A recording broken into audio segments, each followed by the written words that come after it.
Krishna Hari ball. Welcome to religion of সনাতন channel. তো আজকে আমি এক মুসলিম হুজুরের কথার প্রশ্নের উত্তর দেব। তার আগে সেই ভিডিওটা আমরা দেখে আসি। কটাক্ষ করছি না, আপনার ধর্মকে খাটো করছি না, আপনাকেও ছোট করছি না, শুধু কয়েকটা কথা বিবেকের কাছে রাখি। যে জিনিসটা আপনারা নিজেরা বানাইলেন, আপনাদের মধ্য থেকে কেউ পয়সা দিয়ে কিনে আনলেন, আইনা এটার সামনে কীর্তন টির্তন কইয়া সেজদা টেজদা দিয়া, তারপরে খাওন দাওন দিয়া, আপনাদের ধর্মীয় নিয়ম অনুযায়ী তার সামনে ধর্মীয় আচার আচার্য যা করার সব করলেন। এই জিনিসটা একটু সাড়া দিল না। আচ্ছা, সব কইরা সাইরা হের পরে আবার এটারে নিয়ে নিজেরাই ফানির ভিতরে চুবাইলেন কোন দুঃখে? যেটারে পয়সা দিয়া বাজারের থেকে কিনাই না নিজের খোদা বানাইয়া ভগবানের আসনে জায়গা দিলেন, এটার আবার আপনারাই নিয়ে ফানি চুবাইলেন কি লিগে? এটা তো বুঝলাম না ভাই।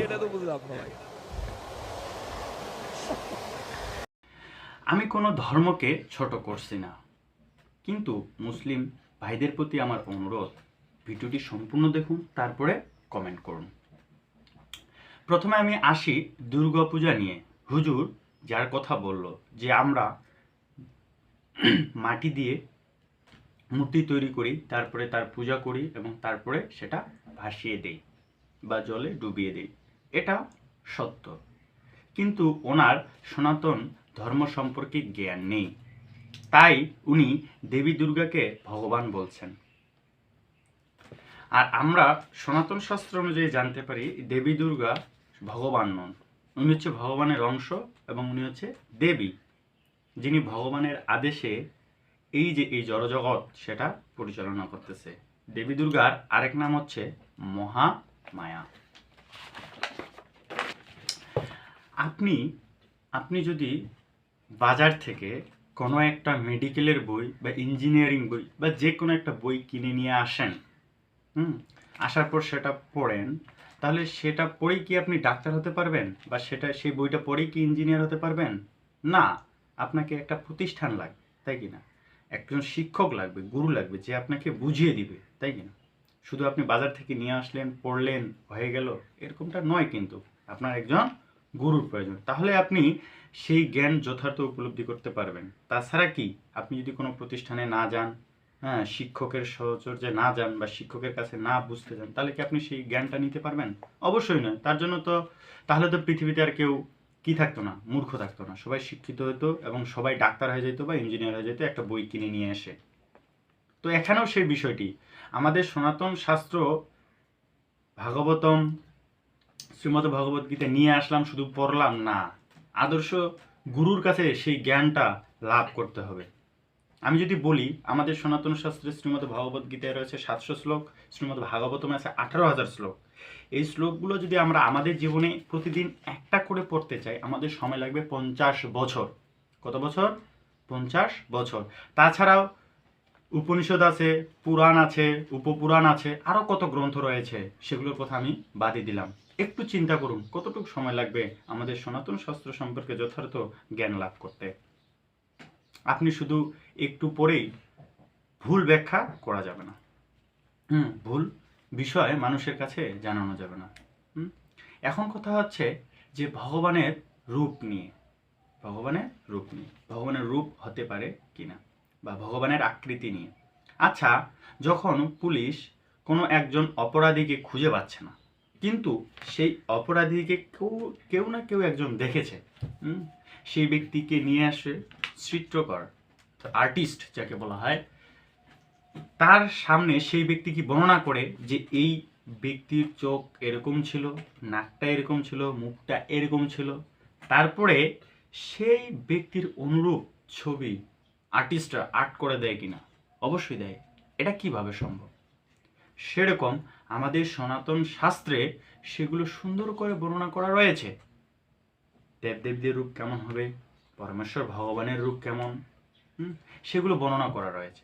সেই বর্ণনা অনুযায়ী আমাদের যে প্রতিমা কারিগররা রয়েছে, তারা সুন্দর করে সেটাকে ফুটিয়ে তোলার চেষ্টা করে।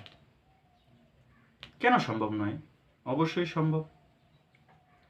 এখন কথা হচ্ছে যে আপনি বলতেছেন যে সৃষ্টিকর্তা কি সর্বশক্তিমান, বলতেছেন কি না? অবশ্যই বলতেছেন সৃষ্টিকর্তা কি সর্বশক্তিমান। তার আগে বলেনি দেবী দুর্গা কিন্তু ভগবান নন, উনি হচ্ছে দেবী, ভগবানের অংশ, ভগবান নন।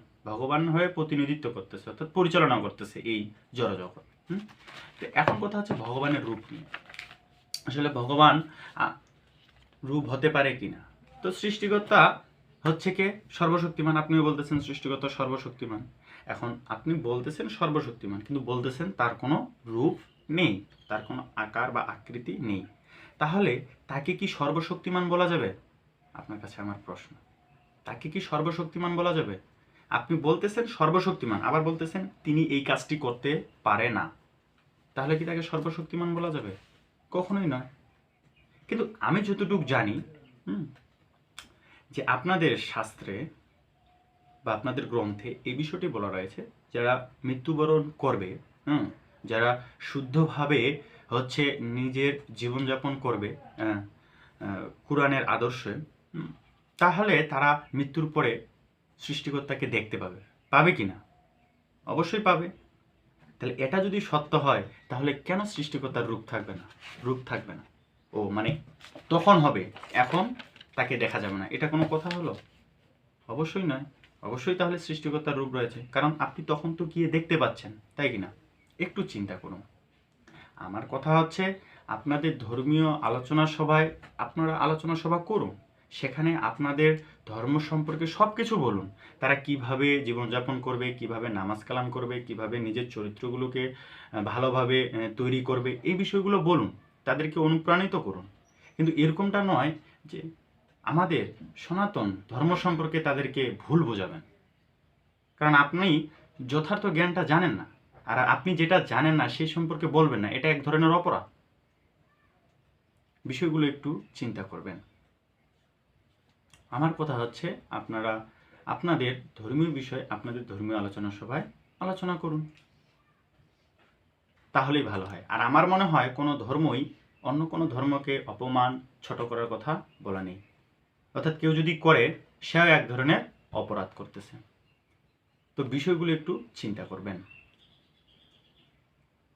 তা আপনার কাছে আমার প্রশ্ন, আসলেই কি ভগবানের রূপ হতে পারে কিনা? এই বিষয়টি চিন্তা করুন, যে আমরা বলতেছি সর্বশক্তিমান, কিন্তু আবার বলতেছি যে তার কোনো রূপ হতে পারে না, কিন্তু আবার বলতেছি মৃত্যুর পরে তাকে আবার দেখা যাবে। তার মানে তার রূপও রয়েছে, অবশ্যই রয়েছে। একটু গভীরভাবে চিন্তা করুন। যাই হোক, আর আমার সনাতনী ভাই ও বোনদের প্রতি আমার অনুরোধ, আপনারা কি করবেন? আমাদের সনাতন শাস্ত্র পড়বেন, তাহলে আপনাদের সকল প্রশ্নের উত্তর আপনি পেয়ে যাবেন। আমি জাস্ট একটা কথা বলবো, যে আমাদের সনাতন শাস্ত্র, হ্যাঁ, এখন আরেকটা বিষয় আসতে পারে এখানে, যে হচ্ছে আমি কেন মানবো যে সনাতন শাস্ত্রগুলো নিখুঁত বা নির্ভুল? আসলে আপনি যদি বলেন 1400 বছর আগে এই যে কুরআন নাজিল হয়েছে, আসমানি কিতাব, তো এটা যদি সম্ভব হয়, এটাকে আপনি মানবেন। আর আমাদের যে শাস্ত্র রয়েছে সেটাকে আপনি কেন মানবেন না? আমরা যদি দেখি শ্রী রামচন্দ্র, আমাদের শাস্ত্রে বলা হয়েছে রামের কথা বলা রয়েছে, ত্রেতা যুগে আসছে উনি এবং রাবণকে বধ করছে। তো এই রাবণ কোথায় ছিল? শ্রীলঙ্কায় ছিল। শ্রীলঙ্কায় এখনো বর্তমান, এবং শ্রীলঙ্কার ইতিহাসে রাবণের কথা বলা রয়েছে, এবং রাবণের নগরী রয়েছে, রাবণের একটা স্থান রয়েছে, একটা জায়গা রয়েছে, প্লেস রয়েছে। তো তারা বিশ্বাস করতেছে যে রাবণ ছিল। যদি রাবণ থাকে তাহলে শ্রীরামচন্দ্রও ছিল। এবং আমরা আমাদের শাস্ত্রে জানি যে শ্রীলঙ্কা এবং ইন্ডিয়ার মধ্যে একটা সেতু তৈরি করে শ্রীরামচন্দ্র, সেটা হচ্ছে রাম সেতু। আপনি গুগলে সার্চ দিলে সেটা দেখতে পাবেন। তো এটা কত আগের ইতিহাস। এই বিষয়গুলো দেখেও কি আপনাদের মনে হয় না যে কোনটা শ্রেষ্ঠ ধর্ম? সবসময় শ্রেষ্ঠ বললেই শ্রেষ্ঠ হওয়া যায় না। এই ক্লাসের মধ্যে কিছু ছাত্রছাত্রী থাকে যারা পারে না, কিন্তু নিজেকে বড় ভাবার চেষ্টা করে, কিন্তু আসলেই যে প্রকৃত জ্ঞানী সে কিন্তু চুপ করে থাকে। তো বিষয়টা হচ্ছে এখানে। তো যাই হোক, ভিডিওটি যদি ভালো লাগে অবশ্যই শেয়ার করবেন। ভালো থাকবেন, সুস্থ থাকবেন, আর বিষয়গুলো একটু চিন্তা করবেন। হরে কৃষ্ণ।